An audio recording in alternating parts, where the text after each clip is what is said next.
Alrighty, hello, welcome back to the channel of Truth, Trust and Transparency. We're almost at 2,500 subscribers. We're almost at the end of the year. In case you're new here, I've been posting every single day for about the last 4 months straight, 160, 70, 180 videos. I don't even know what we're up to by now. I'm answering another one of your questions. This one goes out to a good mate of mine. Been chatting to him on and off this year, and I think it's a very important sort of question note topic to talk about, because a lot of you guys are going to be stuck or potentially stuck in the same position. And if I address this with my answer to him and my answer to all you guys about this particular situation, I think it's either going to provide some sort of value or help you guys see the next couple of steps that you need to do and get through it. Now, I'll read you the message I got from this mate earlier this week. And it said, mate, after 6 months of looking at commercial and then residential properties, I finally decided to start by acquiring a few residential properties. I've been working with my broker for over 6 weeks to secure pre-approvals, and everything is finally lined up for the first purchase. Cool. Today, I had a 2-hour Zoom call with the senior partner at my accounting firm. And for the entire call, he advised against building this type of portfolio in my personal name. Instead, he pushed investing everything into super as the main vehicle, which would be a much slower path, and suggested keeping my business savings parked in an offset against my personal loan. He also recommended speaking with their wealth manager who primarily invests in shares. Honestly, I'm exhausted by it all. Every person has a different opinion, usually based on what worked for them. At this point, I feel like I've spoken to 20 different specialists, all pulling me in different directions. Got talking. Some of his other responses are, I said to him, what are you going to do? He said, I don't know anymore. Took this weekend to think about it. Asked me to get in touch with his financial planner. So I wanted to have a chat to him first and get his perspective. I feel like I've been going in circles since April. I also think that accountants do tend to take the path of least risk, which isn't necessarily my favor. Now, he said, literally every expert seems to be pushing into a completely different direction. I was ready to launch with the property portfolio, and now he made it seem like the worst idea in the world, and the tax implications would be horrendous. I now have $2.2 million sitting in cash, just offsetting a loan over the past 6 months, or even as early as April. Everyone I speak to seems to specialize in one area, so the advice always leans that way. What I'm struggling to find is someone who can step back and say, your goal is to retire at 45. Here's a plan that combines property, shares, and super to get you there. I'm definitely paralyzed here and getting really deflated in the whole process. My friends, what are we experiencing here? This is what we like to call, I'm going to swap my pen to red today. This is what we like to call in the industry as analysis paralysis. Analysis paralysis is what you have, and the reason that you have this is, of course, if you ask 10 people, 20 people, 30 people, 40 people, their opinions, their thoughts, their feelings, their emotions, you're going to get 40 different answers. The same as if you ask 40 different chefs about who you are and ask them to cook a meal based on what they know about you, they're all going to cook up something slightly different. Same as if you go to 40 different car yards and ask them what is the best car you should buy, right? Because they're all going to have some sort of product, some sort of business, some sort of something they need to clear. End of financial year, maybe they need to get this particular car off the floor because it's been there for 8 months. Everyone's going to sort of sell you and has some sort of bias based on their business. One thing that you need to understand, and this is why I do my sort of content, because we've got the property course, of course, but I have zero care if you do this, if you do it or not, or if you just want to watch my free videos to get up to scratch and educated. Because the one thing that is missing here is education. Of course, if you go in, right, you go into a car yard and you're not, I suppose, educated about cars, pricing, engines, fuel consumption, space, reputation, servicing, all those kinds of things. When you talk to everyone, it's going to seem like a good deal. They're going to seem that they're trained, they know what they're talking about, they're experts in their field or their product, and they're always going to be able to show you something that seems like it suits you. But unless you get some sort of education or get educated on the subject of property, you're never going to know who is right and who is wrong. And I don't blame them. The people are, the accountants you got to watch as well. Financial advisors are great, but just know that a financial advisor cannot advise you on property. If you don't believe me, go to Everything Property, listen to the episode that I did with James Wrigley. He's a financial planner, and he said under their licensing, they can't actually advise you on property directly. So that's one thing you need to know about financial advisors. It doesn't come under their licensing agreements with what they can provide licensing on, because it's not classified, I believe, as a product. So they're always going to push you into the wealth advisor share space because of the kickbacks and the things that they get there, right? So the first thing that you need to do is get educated, and your different sort of boxes that you need to fill is going to be property.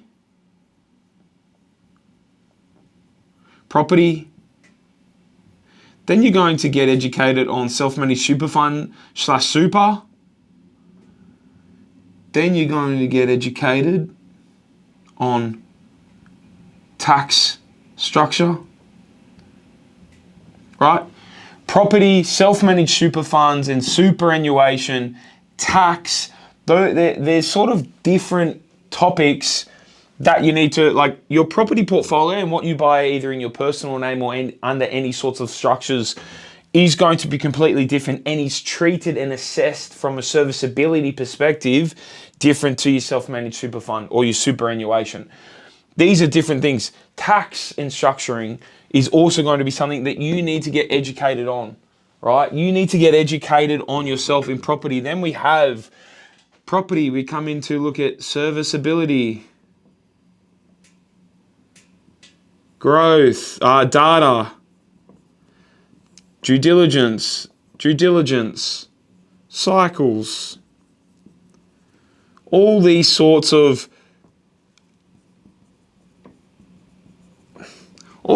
things. Self-managed super funds.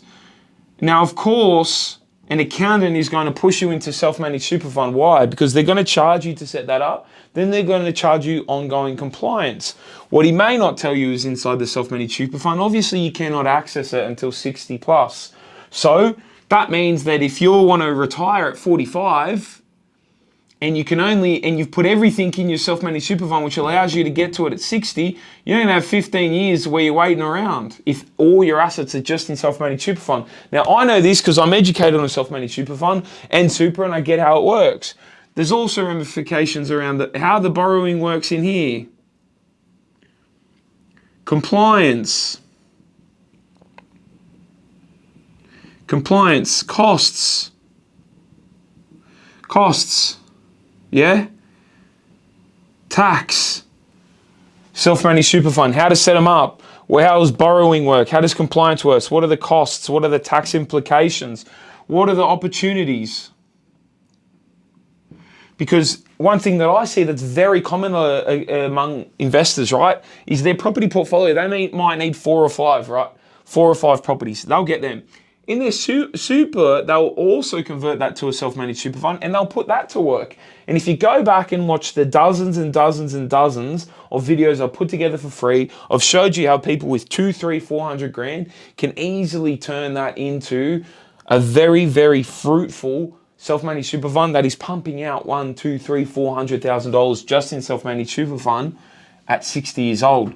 45, the biggest thing that this particular friend and anyone out there that owns a business has solved is when you're in a 9 to 5, you're stuck and capped at a very low salary. Unless you are CEO, GM, those big dog positions that are on maybe 200, 300, 400 grand, a lot of you guys are going to be stuck or capped at a very low ceiling in terms of it might be 150, 180, 175 in terms of salary. That's a capped. As a business owner and knowing this guy's business and how much money he can generate, he solved that issue. So if you're educated on property, you know DD, you know the different types of assets, how they work, what role they play in a portfolio. You start to get educated on property data, how to read data, how to find areas that are moving through the different cycles, how to identify a cycle, all those sorts of things, how the serviceability works and the opportunities.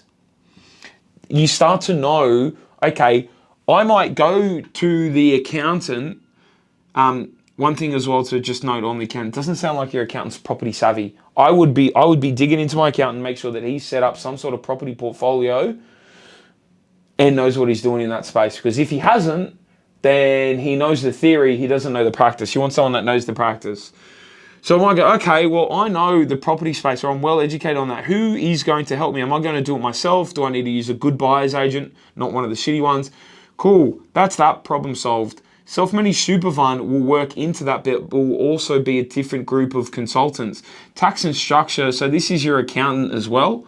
One thing that I will add on this too, there's a price for doing any type of business, right? There is a price. Tax is a success fee. If you don't want to pay tax, you can pay yourself $18,200, sit in your house and enjoy your life of not paying tax. Because as soon as you go over that, you're going to be paying some sort of tax somewhere. You cannot avoid paying zero tax unless you're one of these big multi-corporate national companies that, you know, set up these different, businesses overseas and where there is zero tax. But for the majority of us, I'm talking majority of Australians that are business owners or property investors, you will pay some sort of tax. Tax is a success fee. I paid $50,000 for transfer duty, which is a tax, on Friday. Little bonus to the government on a property purchase. You will always have to pay tax. Tax will be there. What do we want to do though? We want to, and in the wise words of a very rich Australian that has, pathed the way for wealth in Australia and created a massive empire, mitigate it and pay as little as you can. That comes into structuring companies, PTY LTDs, where it could be trust or discretionary trusts, those sorts of things. Is your partner or family not working? Can you allocate money through that sort of things? I'm not an expert at that stuff, but an accountant is, right? An accountant is. So you also want to speak to a really good mortgage broker, which I know you already have. This friend already has. If you're watching this and go, Dave, I need a really good mortgage broker, reach out, send me a message. Happy to recommend. And go to them and don't even tell them that you come from me. I don't need a $200 referral fee. It doesn't bother me. So structure, you need that accountant advice, mortgage broker advice. Get educated and talk to all these sorts of guys. But number one is going to be educating yourself on all the different mechanisms. That's why I put out these free videos, is for guys out there that want to come through, watch 100, 150 videos and go, okay, I know how it works now, or I've got 100 and God knows how many hours worth of videos that is, but educate yourself, podcasts, books, learn the fundamentals, and then one thing to always have in the back of your mind, right, is the person that is giving me the advice, is the person that is giving me that advice, is that advice beneficial to them in their business, or is it beneficial to me in the best case for me? Because a lot of people will give you advice that benefits them in their business. That's just how it is. There's nothing wrong with that. There probably is stuff wrong with that. But a lot of people give you advice that benefits them in their business. So they say, hey, you should do this, i.e. come and use my business, my services. Look for those type of people that give you some sort of help, some sort of advice that is not beneficial just to them, that is beneficial to you, your circumstances, where you want to be, and that is your 45 years, retirement in 45 years. That's what you need to look out for, yeah? Listen, learn, watch. Listen, learn, watch. How are they actually making their money? How are they actually successful? How are they actually living that sort of life that you want to live? How are they actually doing it? What are the vehicles that they're doing it? Property is that vehicle, in my opinion. It will cost you money. It will cost you money, but number one is the reason why I think a lot of people stay in analysis paralysis is because they're either not confident, and the reason that they're not confident is because they haven't done enough education. They haven't educated themselves enough. Because if you have, right, and I give you one particular topic, and I say the topic is going to be iPhones, and you spend hundreds and hundreds and hundreds and hundreds of hours researching iPhones, you're going to be confident and say, you know what, I'll take the test. I'm going to go and buy an iPhone because I know exactly what I'm talking about. I know, and I've researched this topic, and I know it through and through. If I only done a little piss poor amount of research, right, a couple of hours, scratched the surface, then that's why I might get a little bit sweaty under the cop because, you don't actually know. I'm not actually educated on iPhones, but I've just scratched the surface. I ask a couple of phone people what I should buy. Someone's pulling me to iPhone, someone pulling me to Samsung, blah, blah, blah. If you actually did the research, if you actually dedicated the time and effort to educate yourself, then you would know. Then you would be very confident. So you need to educate yourself. These are some of the topics that you need to go out there and start thinking about. Again, if you are talking to those professionals, the more you talk to, of course, the more they're going to sway you. But look at the ones that are actually have done or are doing what you want to do. But I think going on at your own journey, and the more of that research that you do, the better. This is like the Dunning-Kruger effect. A lot of buyer's agents have this as well, by the way. All the new ones. Okay. So they come in and they do this much research here. This is the iceberg, right? They come in, they do this much research, and it could be my friend in this case also. So they do a little bit of research. They think they know what they're talking about when really they've missed out on all this underneath the surface. Scratch deeper than the surface. Scratch deeper than the surface, and then you will find out. The Dunning-Kruger effect is knowing a little bit about a topic, thinking that you know a lot, and people go down the route of trying to educate other people, or they go down the route of trying to be a service in this industry when, I'm sorry, but 3 or 4 months in property doesn't make you a decent buyer's agent. So you need to go below surface level. You need to go below just that yourself. Go on this journey of educating yourself, because when you are fully educated, right? Let's take cars for an example. When I know a heap about cars and I do my research and I know the nuances of particular, it could be the engine, right? And I know the nuances of the 4-cylinder turbo compared to the 6-cylinder, right? And I start talking to these car salesmen, consultants, and then I ask really dialed in questions, I will know straight away if that person's talking shit or doesn't know what they're actually talking about, or I'll know if they're actually a really, really, really decent purchase. The reason that I do all these videos that I do, right, is not to boast and say, oh, I know everything. It's to give you the education. It's to give you the tools and the questions to take to and ask your team.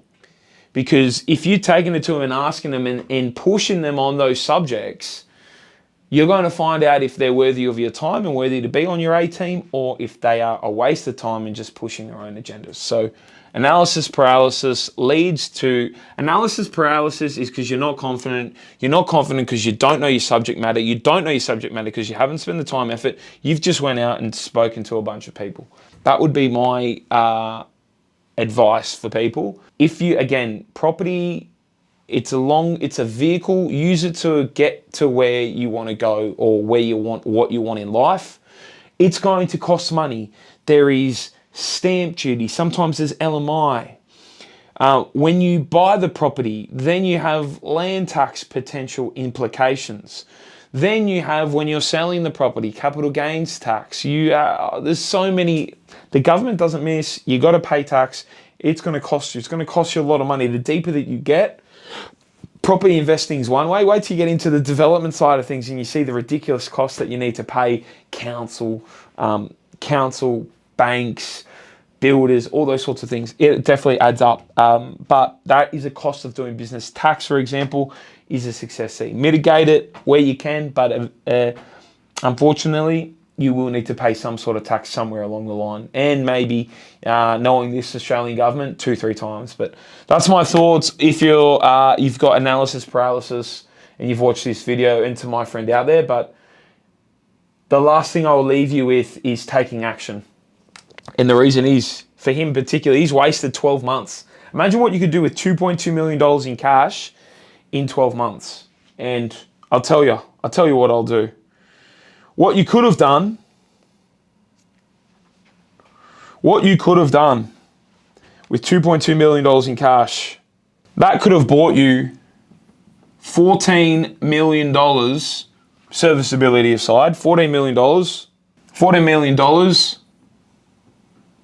at 15% purchase price. So $14 million, I'm putting down an average of 15% costs. 15% of that is $2.1 million. $14 million of real estate. $14 million of real estate. $14 million of real estate, even at 20%, is $2.8 million potential missed out on. And if you're going to talk to me and say 20% in 12 months is too much, I actually have got hashtag up here, and I want to read for you guys a quick list of the suburbs. And I went on hashtag and I said, in the last 12 months, how many suburbs have actually grown more than 25%? I have a list here of over 30. Blackwater, Queensland. Rangeroy, WA. Cullew, Western Australia. Miles, Queensland. Spalding, WA. Barney Point, Queensland. Malden, Northern Territory. Grey, Northern Territory. Heatley, Tully, Sun Valley, Lockyer, Gunn, Derrigan, Condon, Zucoli, Collingwood Heights, Milpara, the list goes on. The point I'm trying to make is that your biggest cost in all of this is doing nothing. Because if you educate yourself and you make some sort of decision, whether it be the best or good is better than doing nothing at all. You spend years on the sideline. People spend decades in this phase doing nothing, missing out. And then by the time they know it, they're 45, they're 50, they've missed a growth cycle, 2 growth cycles that they could have had some sort of property building, doubling, building their wealth. So if you're out there, analysis paralysis, you need to get out, you get educated, because your opportunity cost, I broke this down and I spoke to a guy that said to me in the course, I jumped on a call with this gentleman, and he said, messaged me after, said, Dave, I'm just going to sit on the sidelines for a bit and sit and wait. I said, no problems at all. If you wanted to buy a $750,000 property, right, and let's just say it could grow 30% in a year. That property is growing at $616 a day, times it by 30-day month. There is $18,500 you're missing out on a month if you're sitting on the sidelines. That's what you need to have in your head when you go, I'm going to put it off for a month. Oh, I'm going to delay it a month. I'm going to delay it. Now, with the course and stuff, we're helping people do that. And that's my way. That's my mechanism and vehicle to be able to help people. We've got that in the course. But if you're out there and you want to do it yourself, just know that for that one particular example, $18,500 a month. Some markets are growing at. So every month you delay, this is money that you are missing out on. We'll leave you with that. As always, any value, let me know, subscribe, any questions in the comments. And as usual, I'll see you guys tomorrow.